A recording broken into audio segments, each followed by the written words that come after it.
William, we have a huge problem right now. I need you to answer me. Huh? What do you want from me, Catherine? I'm about to become rich really soon here. So leave me alone and get back to doing whatever the heck it is you do with your life now. This is not the time for you to be at the casino, William. Something very serious has happened. Jeez, you're at it again trying to act like my mother. You were my dad's second choice, you know that? And your dad just got into a serious car accident and had to be taken away in an ambulance because his injuries were that serious. Huh?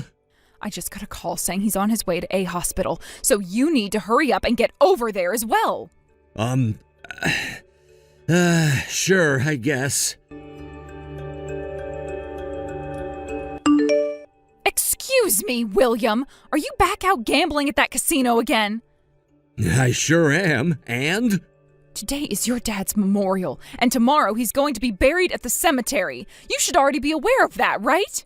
I know already. Jeez, I plan to be there at 6 p.m. when the memorial begins. But I want you here right now so that you can help me with some of the preparations. I'm sure you do. This is your last chance to do anything wife-like for my dad, and after this we won't need you anymore. I'll make sure to do away with you and finally have the peace and quiet I've been wishing for. You're in the same shoes as me, though. This is your last chance to be like a son to your dad. So don't you want to be here right now to make some of your last memories you'll ever have with him? Honestly, second wives like you are also freaking unbearable. Oh, I just hit a jackpot. William! I want to talk about my inheritance. What? I want to talk about the inheritance I'm getting from my dad. You're going to help me get every penny that man left behind for me, right? Listen here, William. That is not the kind of thing you should be asking about right now when his funeral only just happened today. But considering the fact that you're my dad's second wife, I'm sure you're going to try and lay your hands on all of his money, and I have to make sure something like that never happens. Jesus Christ, you child. I plan to talk with the lawyer in a couple of weeks about the money and assets your dad has left behind in his death. Huh? You telling me a lawyer is going to be around to deal with what he left behind? Just in case we need any help. Your dad didn't leave behind a very large will or anything, but it would be nice to have some legal help in this, since I'm his second wife and we also have you to consider when it comes to what goes to who. Now, would you just forget about his money for the time being and focus on respecting your dad for the man he was? What a pain in the ass. Another thing, all of your dad's family is going to be coming over to the house right now to stay for a bit, since a lot of them came all the way out here from different parts of the U.S. What? Why? Because you haven't bothered to do anything in order to help out with getting all your dad's things in order, so I'm having them stay at the house in order to help me instead. Catherine? It's been a couple of weeks now, so can we talk about the money yet? So this is about the inheritance your dad has left behind? Well, what else would I be talking about? I've become tired of waiting for some lawyer to get all that work done that you got them involved for, so I'm going to give you a piece of my mind and put an end to all of this waiting around. I guess I'll have to ask. What exactly do you have to say? You, being my dad's second wife, makes you a stranger. And as a stranger, I don't want anything to do with you. So that means I'm cutting ties to you now, which now means all of that money and crap that my dad's left behind will become mine now. What? Do you have any idea what it means to be a legal inheritor of someone's things? You're talking about someone who's legally obligated to someone else's things after they've died, right? Yeah, I already looked into all of that. I see. Then, when it comes to what you've just told me, even though you are aware of the fact that I'm the legal inheritor of your dad's things, having been his wife, you're going to tell me to leave it all so that you can have it? That's what I'm saying. I'm sure that you only married my dad to get all of his money in the first place, right? But had you not gotten in the way and married my dad after he got rid of his first wife, all of that money would be coming to me. In other words, all of that money and crap that he had was mine, and that means I'm legally allowed to get it from you. I guess I can explain all of this to you instead of letting the lawyer do it. What are you talking about? I'm not going to listen to any more of your excuses. I'm sure you're not going to, and I understand that. Then please allow me to say this one last thing to you before I go. Did you know that when I got married to your dad, he and I got ourselves a lawyer who made it so that I would not be given access to any of his money and assets after he passed? Wait, are you serious? I know that neither of us had said anything to you about it this whole time. But I happen to have a company of my own right now, so I have no need for any of your dad's things. Whoa, what the heck? Then there was no reason for you to get a dang lawyer involved, now was there? It's already been decided that everything will be going to me, so all I have to do is go and get what's mine. But William, do you not know anything about this yet? About what?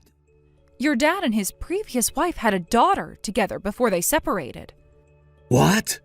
She had her just before you, which means that she's around the same age. 28 years old now, if I'm remembering your age correctly.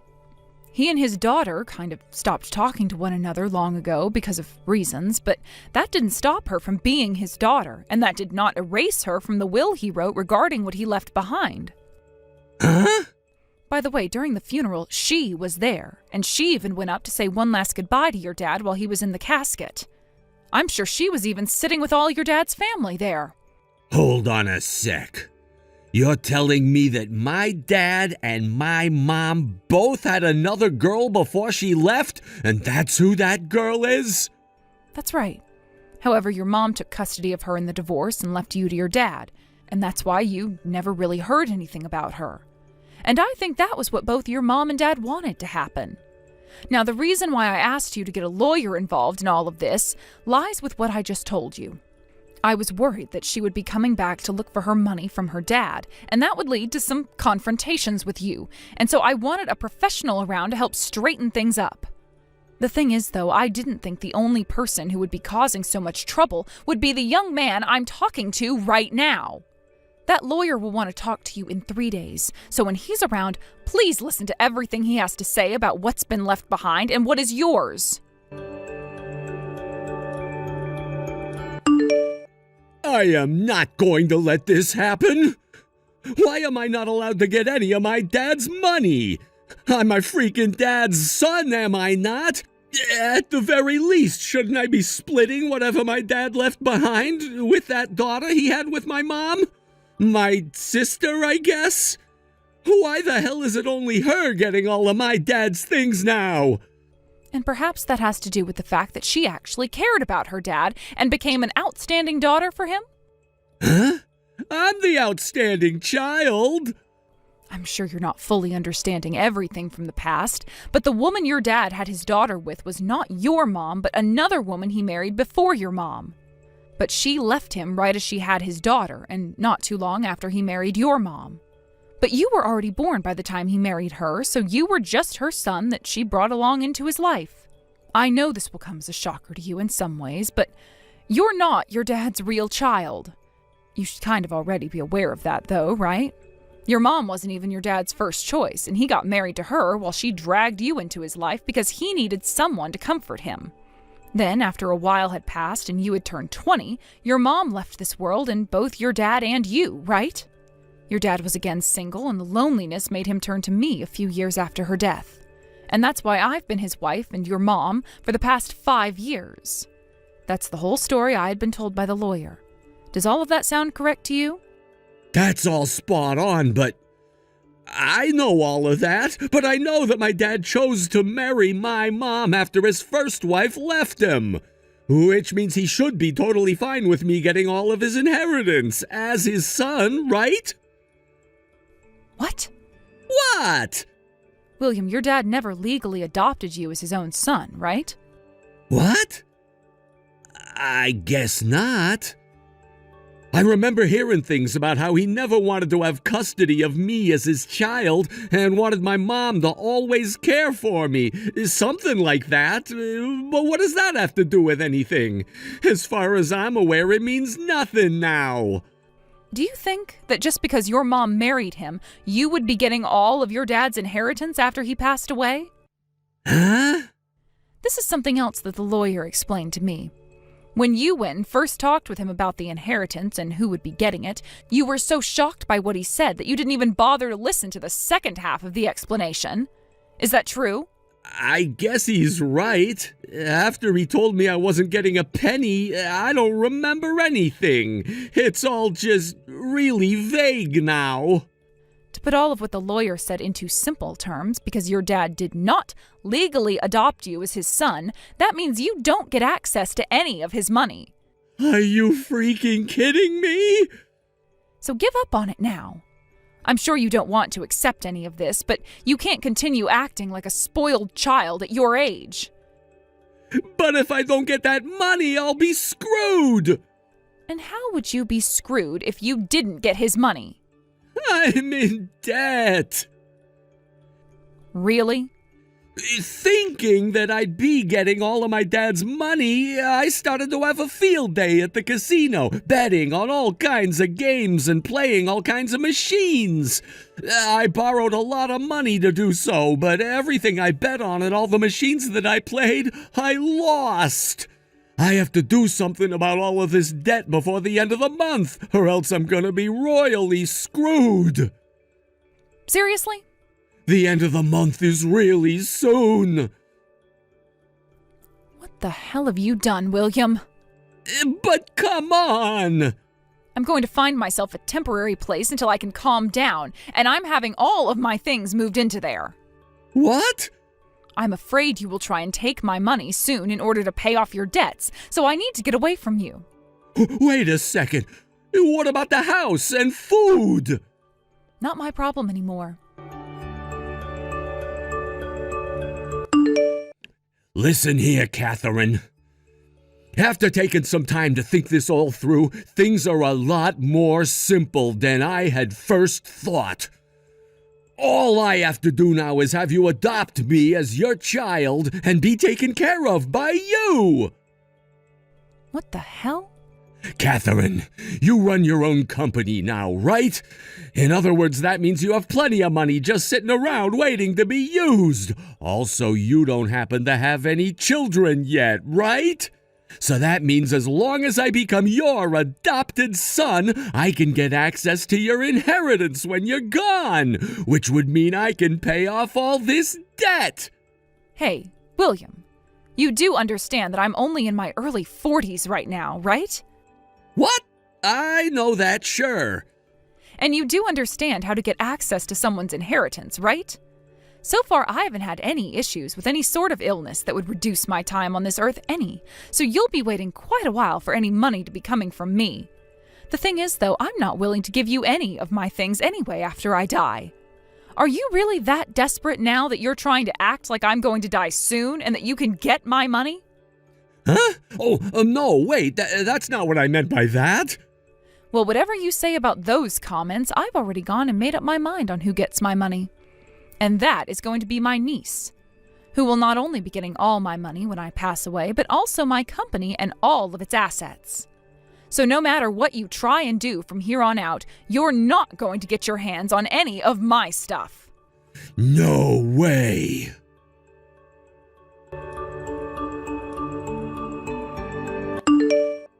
Catherine, I just got an idea. And what could it be this time? That niece of yours that you were talking about yesterday. Introduce her to me. Huh? I'm gonna get married to your niece now. Making her my wife would mean that she'd have to help me pay off my debt. And as for this first part of the debt that has to be paid off here soon, I'll just use her savings in order to do so. Oh, thank God. I was afraid I wouldn't be able to come up with a solid plan in time. With this, I'll finally be able to get past this bump in the road and be safe. And on top of that, I'll be able to become the husband of a future company owner. I'll be frickin' rich. My life is gonna be so easy. I've finally done it. My niece is married, William. What? And she already had 2 kids with her husband. She seriously has kids as well? William, would you cut that crap out right now and pull your own pants up for once? What? Every single day, day after day, all you ever do is gamble. Slot machines, roulette tables, poker games, horse racing. Us normal people call adults like you gambling addicts. I'm sure you made it this far with that addiction of yours by having all your dad's money at your disposal, but you cannot do that anymore and have to start taking responsibility for yourself. Get a dang job now, please. And if you're wanting to say that you don't want to work or that you don't like working, then prepare yourself for a life of even greater struggles. You're asking me to work now? I'm sure no self-respecting company would want to hire you, but I can introduce you to some good manual labor jobs that wouldn't mind the extra meat. What? Actually, I don't need an answer from you because I'm going to make you work for them. That house you're in now that you've lived in with your dad and I will be gone at the end of the month. What? You're getting rid of it? I'm sure you were aware of this, but your dad was renting that large house this whole time. I could take the place for myself and start paying rent on it for you and I, but I don't find living with you a very good joke anymore, and that's why I'm gone. I've actually taken additional steps in order to stay away from you by changing my last name back to that of my parents' last name, and we'll be heading home to them soon. Since I'm no longer in that house anymore, there's no way for you to pay the rent, right? Which is why that place will be gone at the end of this month. Are you kidding me? Catherine, this place that you introduced me to work at, I didn't think you'd be putting me into a freaking internment camp. This all-black van just pulled up to the house and 4 men have all just jumped out of it. Ah, so you know about where they'll be taking you then?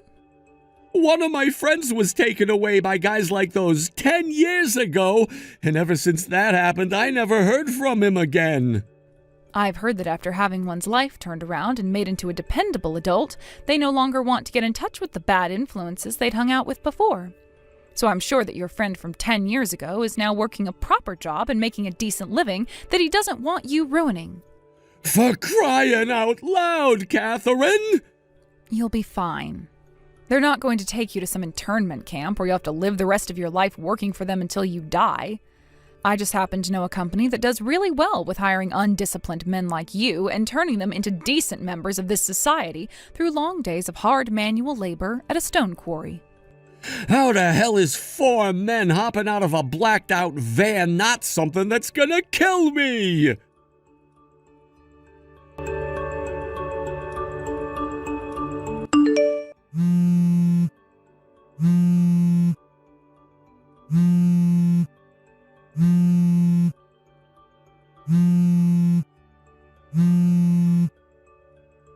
Catherine! Hey, I'm in seriously bad trouble now here. I didn't think that having to work all the way out in the middle of nowhere could be this bad, but it is.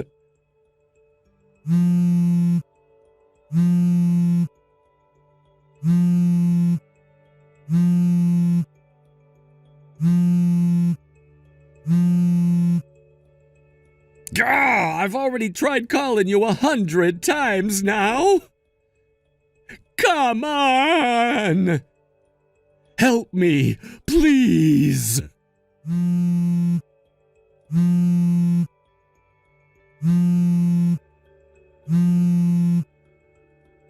Ah!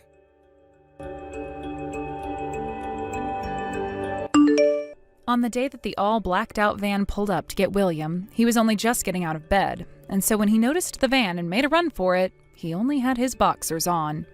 The only issue for him was he weighed close to 300 pounds due to never being active and always eating junk food, so he only made it close to 30 feet from the house before collapsing. And as he flipped over to see who was coming, the largest of the four men, who was muscle from head to toe, lifted him off the ground and threw him into the back of their van, all while William screamed like a little girl. He was forced to start working in the quarry the moment he was dropped off there, but they forgot to take away his phone, and that's what led to him spam calling me all night long. And during the following day, when he was still trying to get in touch with me, his boss saw the phone and became furious with rage. As a sort of a side note to all of this, William got himself into $35,000 worth of debt from gambling. I suppose as long as William is able to continue working for that quarry without dying of a heart attack or stroke, he'll be able to pay everything off. As for myself, I've begun to calm down little by little, but with the thoughts of my late husband still running through my mind, I've felt lonely. But it's only been a few weeks now since his death, so give it a few more days, and I'm sure I'll be ready to get back to my life as a CEO, living it for the both of us. Thank you for watching and listening. We hope you enjoyed the video. Don't forget to like this video and subscribe. Also, feel free to leave a comment about what you thought of the story. We look forward to seeing you at the next story. Thank you for watching. Please subscribe and hit the like button. See you next time.